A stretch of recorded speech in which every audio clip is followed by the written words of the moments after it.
In the scorched and scarred theater of Europe during World War II, the landscape itself became a participant in the conflict. Hedgerows, like jagged teeth, narrow lanes winding between ruined villages, dense forests that swallowed sound and sight. Across this fractured canvas rolled the armored columns of the Wehrmacht, Panzer IVs with dependable balance, Panthers with lethal sloped armor and long high-velocity guns, and the legendary Tigers, heavy, imposing engines of destruction that had become synonymous with German battlefield dominance. These machines were not merely weapons, they were psychological instruments. Their silhouettes on the horizon announced a judgment. The soil would be churned, the lines would break, and men who stood in their path would be tested beyond measure.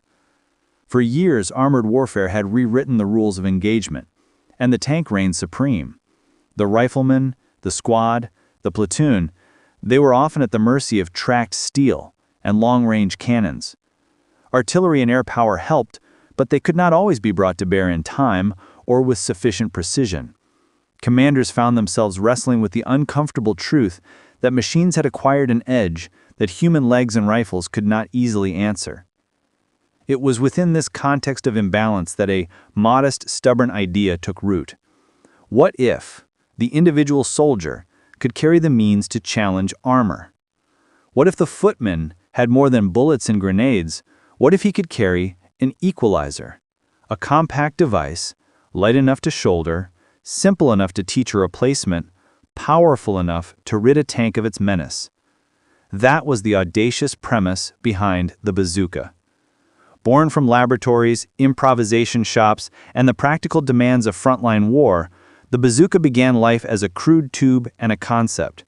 Its genius lay not in complexity, but in focus. A shaped charge that directed explosive energy against armor, a rocket motor that gave range and penetration, and a design mentality that put effectiveness into the hands of one man. At first glance, the bazooka was almost unglamorous.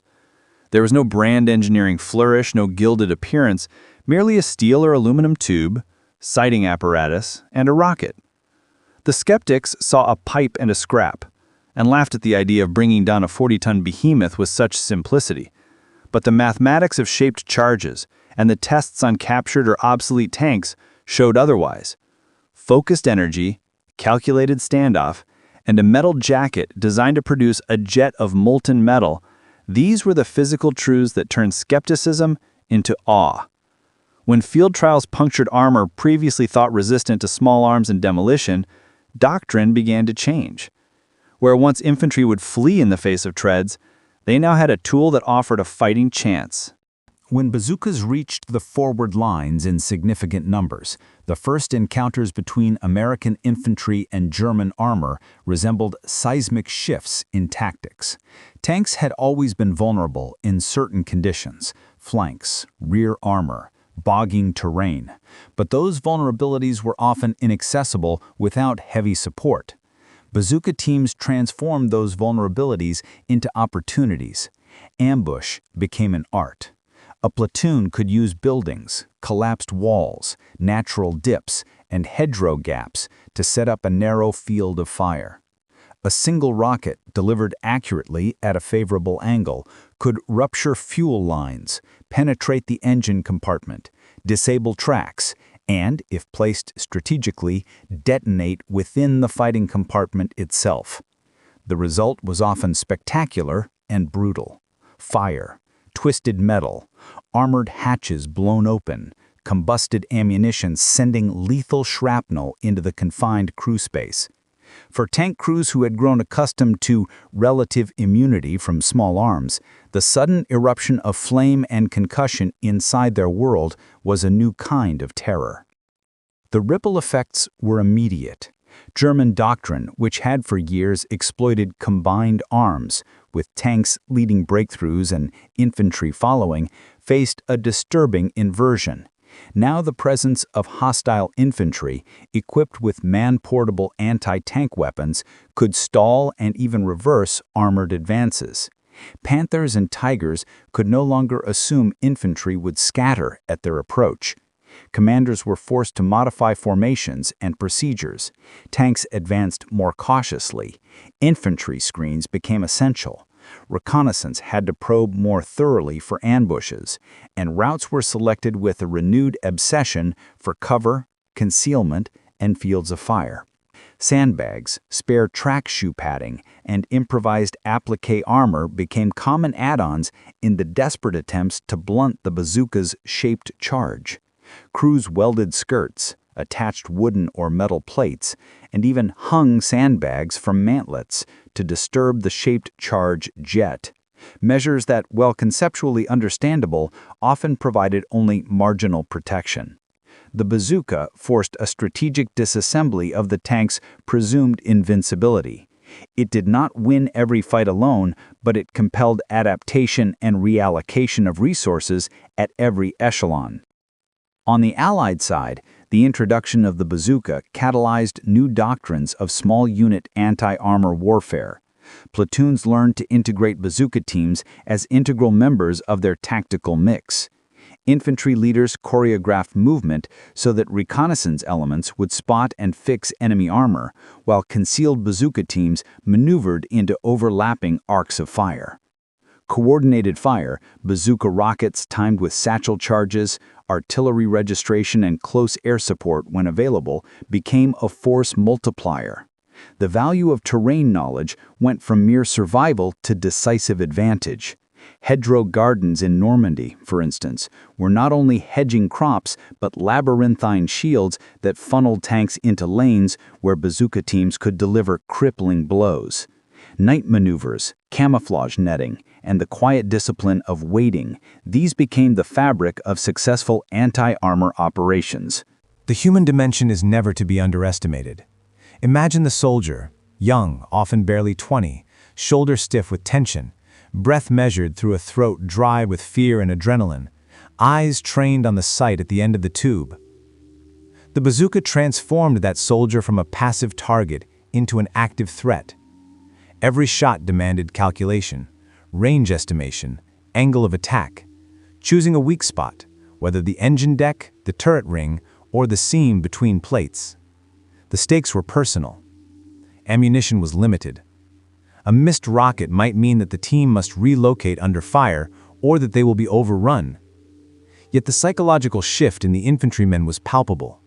The chest tightening at the sound of approaching treads might still be there, but it was now accompanied by the knowledge that he possessed a means, however fragile, to strike back. The bazooka was not a magic wand that guaranteed victory, but it handed agency back to men who otherwise faced mechanized inevitability. The German response to this new threat was frenzied and inventive. Factory upgrades could not be rushed, but field improvisation was immediate. Crews started to deploy infantry screens, foot soldiers moving ahead of tanks to flush out concealed teams.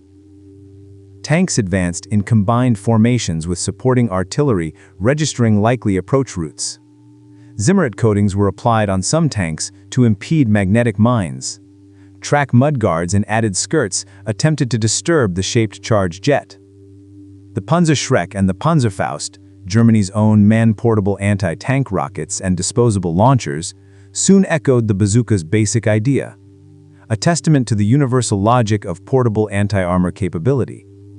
Yet these countermeasures, while significant, changed the nature of engagements more than they restored the earlier asymmetry. The battlefield became more cautious, more complex, and more brutal in its close-quarters intensity. Warfare's evolution is measured not only in hardware but in practice, and the bazooka's practical application matured rapidly. Field manuals were updated, training intensified, and crews learned not only to fire but to coordinate. Firing pairs, alternate reloaders, and spotters who would call ranging corrections.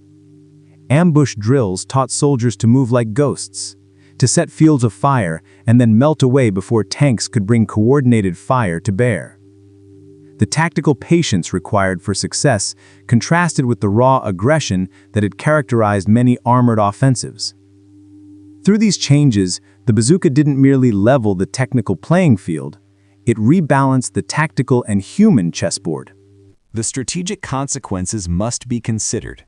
At the operational level, German armored spearheads could no longer be used with the same impunity in towns and narrow avenues.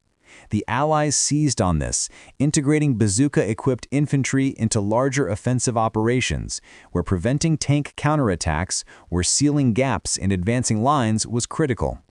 In defensive operations, bazookas provided cost-effective force multipliers, enabling smaller units to delay or halt mechanized thrusts without extensive artillery or air interdiction. The attrition of tanks, each destroyed vehicle removing not just metal, but trained crews and logistic burdens, contributed to a compounding erosion of operational mobility for the Germans. Where once the Panzer divisions could rely on combined arms doctrine to centralize power, they now had to allocate more infantry and resources simply to protect their tanks, which in turn diluted the effectiveness of armored offensives. The technological lineage spawned by the bazooka became a cornerstone of post-war infantry doctrine. Nations around the globe drew lessons and began to prioritize man-portable anti-armor systems. The conceptual pivot was clear: make the soldier the first line of defense against armor. This shift catalyzed decades of weapons development: recoilless rifles, rocket-propelled grenades, guided missiles, all descendants of the core insight that a man with a tube and a rocket could alter a metal colossus's fate. Thus, the bazooka's legacy is not circumscribed by its wartime headline exploits. It extends into the very architecture of modern combined arms theory. Yet the story is not only technological, it is intimately human. Each destroyed tank was a narrative of fear, courage, split-second decisions, and survival. Tank crews faced confining heat, the clank of metal, and the claustrophobic proximity of their comrades. When a bazooka rocket struck, the world within the turret changed in an instant. Instruments shattered, smoke filled the compartment, flames licked its stored ammunition, and once confident hands fumbled in the dark. Some crews fought to the last second.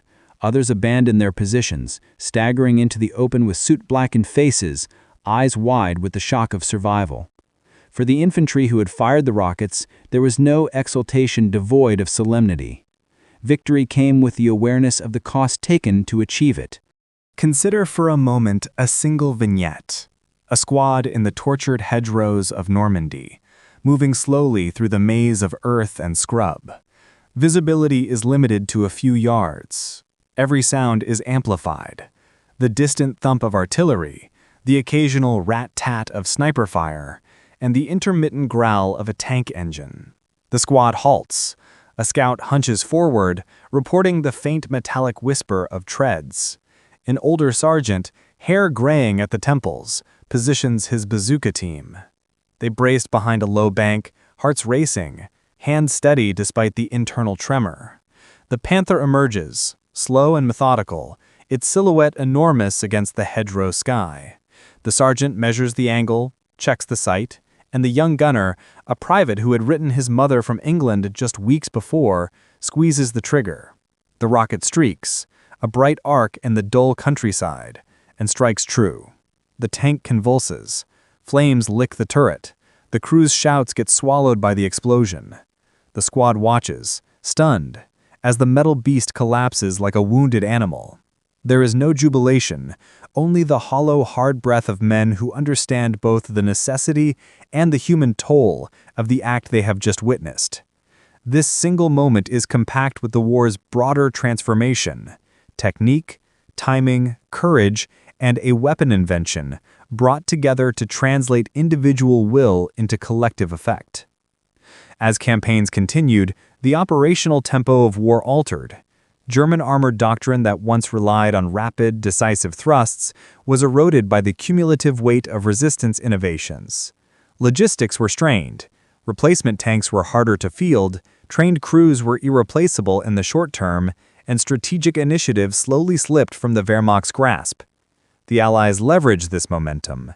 With bazooka teams interwoven into infantry maneuvers, Allied forces could conduct more aggressive clearing operations in urban and semi-urban terrain, where tanks had previously provided a dominating advantage. Corridors once considered lethal for foot soldiers now became contested zones where properly guided anti-armor teams could shape outcomes. The bazooka's reach extended beyond Europe. In subsequent theaters and conflicts, the principle endured. Portable anti-armor systems democratized lethal power. Whether in close-quarters city fighting or open plains, the lesson remained. Make the soldier a first-order factor in anti-armor calculus, and you fundamentally alter the strategic logic of mechanized operations. The German counterinventions, the Panzerschreck and Panzerfaust, were further evidence that necessity breeds replication and innovation. But the bazooka had already set a precedent. Its design and doctrine informed countless post-war developments and remained a lodestar for militaries rethinking infantry's role against armor. By the time the guns fell silent in 1945, the image of the solitary tank had changed in the popular and military imagination. No longer an inviolable sentinel, the tank was now a complex asset that required protection, coordination, and careful tactical shepherding. The bazooka did not topple empires alone, nor did it single-handedly win campaigns. Rather, it was a structural change agent, a relatively small technological and doctrinal innovation that created cascading tactical, operational, and psychological effects. It returned agency to the infantry, forced adversaries to adapt, and, in doing so, altered the meaning of battlefield dominance. History often remembers great machines and grand strategies, but the bazooka's tale reminds us that revolutions in warfare sometimes begin as modest acts of problem-solving, a tube, a shaped charge, a rocket, and that those modest acts can ripple outward into profound transformations. It is the story of men who, when confronted with overwhelming mechanized force, chose to innovate and to fight back. It is the story of frightened soldiers who became threats, of tank commanders who learned caution, and of a war where steel met a new and humbling foe. Human ingenuity turned into a shoulder-fired weapon.